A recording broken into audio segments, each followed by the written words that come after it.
80 large wildfires are burning across the United States right now, and 2026 has already become the worst fire year on record. Nearly 7.3 million acres are gone. That's 169% of the 10-year average. And it's only the middle of August. In Washington state tonight, a fire the size of a small city is still refusing to slow down near Leavenworth. A New Mexico fire has grown by more than 3,000 acres in a single day and just triggered a community meeting tonight in Santa Fe. And in Colorado, a fire that's held completely steady for nearly a week has quietly become one of the most expensive incidents in the country. Let's break this all down region by region. Let's start with the numbers, because the scale here is genuinely historic. According to the National Interagency Fire Center, firefighters have now responded to nearly 49,000 wildfires this year, burning more than 7.2 million acres across the country, 129% of the 10-year average for fire count, and 169% of the average for acreage burned.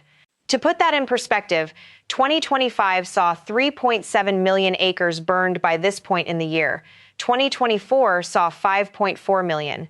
We have already nearly doubled 2022's total, which was itself considered the worst recent fire year on record. Nationally, there are currently 80 large fires being actively suppressed, covering nearly 3.9 million acres, just among the largest incidents. The Northwest remains at National Preparedness Level 5, the highest level in the entire federal system, meaning 80% or more of all Type 1 and Type 2 incident management teams in the country are already committed.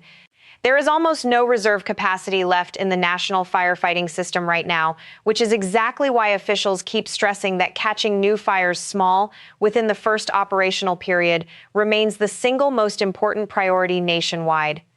It's worth remembering what that fire count actually represents. The vast majority of wildfires reported each year are contained within 24 hours of discovery, during what's called the initial attack stage. Those fires never grow large enough to appear on any incident management summary report at all.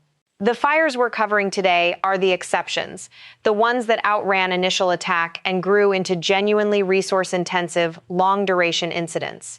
The most concerning fire in the Pacific Northwest right now remains the Little Giant Fire, burning in the Okanogan-Wenatchee National Forest 30 miles northwest of Leavenworth, Washington. This fire has now burned 134,635 acres and is sitting at just 10% containment. On a fire this size, 10% tells you exactly how difficult this terrain and this fire's behavior have been to work against. The fire started July 15th from a lightning strike, and total resources now assigned include 83 engines, 43 crews, 114 pieces of heavy equipment, 35 water tenders, 5 helicopters, and 1,985 personnel. Total suppression costs have already climbed past $59 million. There's genuinely significant international support here, too. Firefighting reinforcements have arrived directly from Australia and New Zealand to help work this specific incident, on top of the broader international deployment supporting the region. Evacuations remain in effect across Chelan County, with a Level 3 Get Out Now order still covering the north shore of Lake Chelan between Deer Point Campground and Safety Harbor Campground, and a Level 2 Prepare to Leave warning extending further along the shoreline. A Red Cross shelter remains established at Ensight Warehouse Community Church, and residents are urged to monitor the interactive evacuation map and sign up for Everbridge notifications directly. There's a community meeting scheduled for tomorrow evening at 6:30 at the Lake Wenatchee Recreation Club, which will also stream on the Little Giant Fire's official Facebook page, worth attending if you're anywhere in the affected area. In Oregon, the Grasshopper Fire on the Mount Hood National Forest continues to be the second largest fire in the Pacific Northwest, but there's genuinely good news to report here. Containment has climbed to 38%, up from just 20% a week ago, as crews continue to brace for what officials are calling near-critical weather conditions moving into the coming days. This fire remains active along multiple fronts, and evacuation and road closure information continues to be updated through the Perimeter Map website for Wasco and Hood River counties and through Clackamas County's alert system for residents on that side of the fire. Air quality resources remain available through AirNow's Fire and Smoke Map, and road conditions through trip check, given how much this fire has continued to affect travel through the Mount Hood corridor.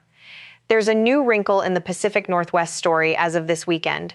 As of Sunday morning, 23 new fire incidents were reported in Oregon and 14 in Washington, with moderate lightning activity reported across eastern Oregon, southeastern Washington, and the Washington Cascades.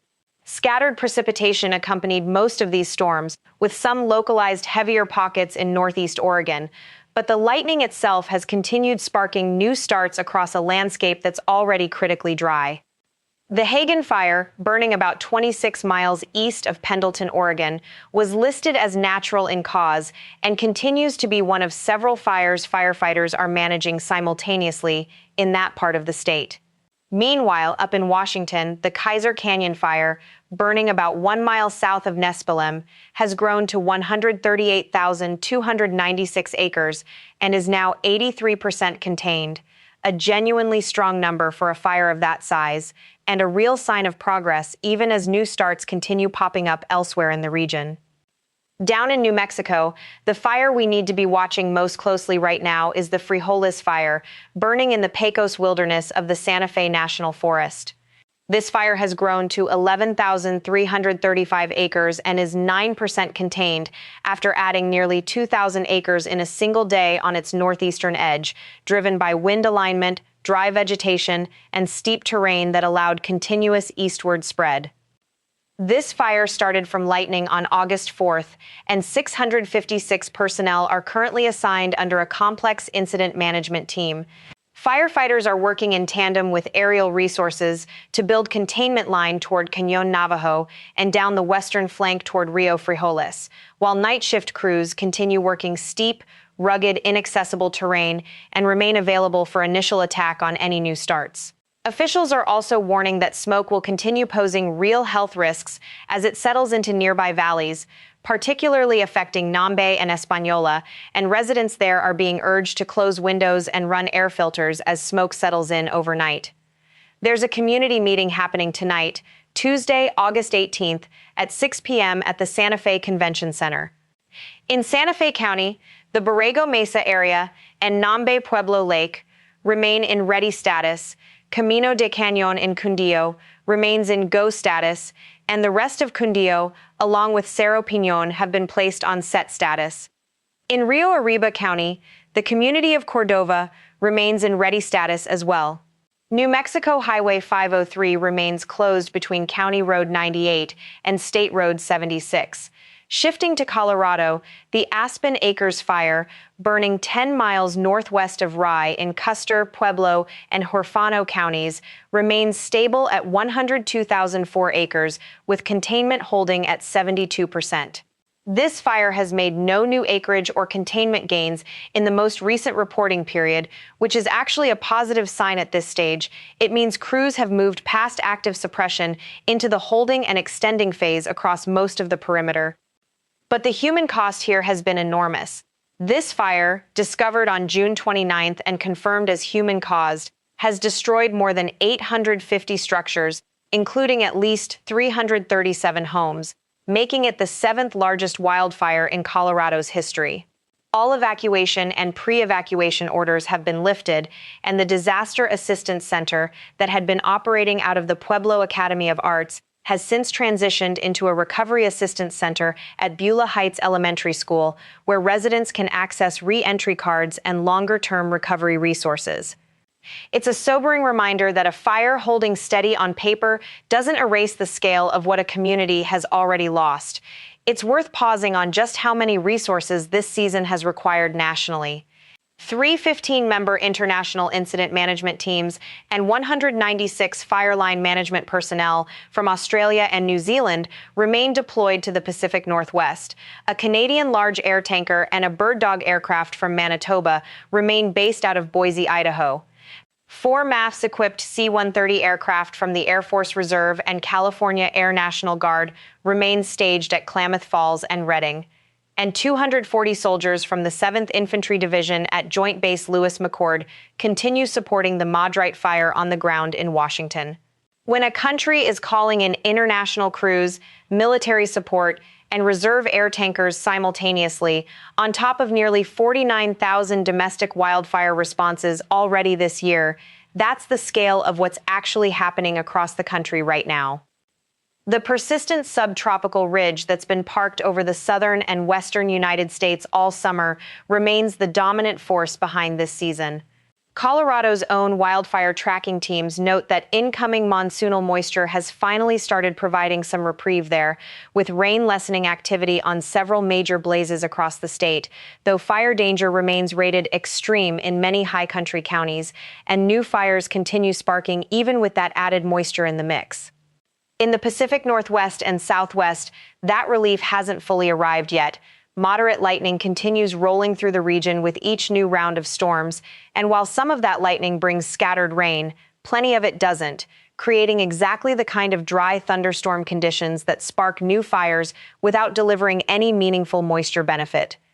It's the single ignition threat officials say they're watching most closely heading into the back half of this week. If you're in the Pacific Northwest, Washington, Oregon, Idaho, or Montana, monitor evacuation orders closely and have your go bag ready to move. Conditions can shift from a warning to a mandatory order in minutes, not hours. If you're in Chelan County near the Little Giant Fire, use the interactive evacuation map and sign up for Everbridge notifications today. If you're near Santa Fe County, New Mexico, near the Frijoles Fire, don't wait for visible flames. Evacuation zones are already active, and tonight's community meeting is your best source of direct, current information. And if you're anywhere near Colorado's fire zones, know that even a fire holding steady on paper can still mean an active, ongoing recovery effort for the community around it. We'll keep tracking every major fire and bring you the next update as new official data comes in. If this helped, subscribe and turn on notifications, and share this with anyone you know in an affected area. To every firefighter, soldier, and first responder working these fires right now, thank you. Stay informed, stay ready, and stay safe out there.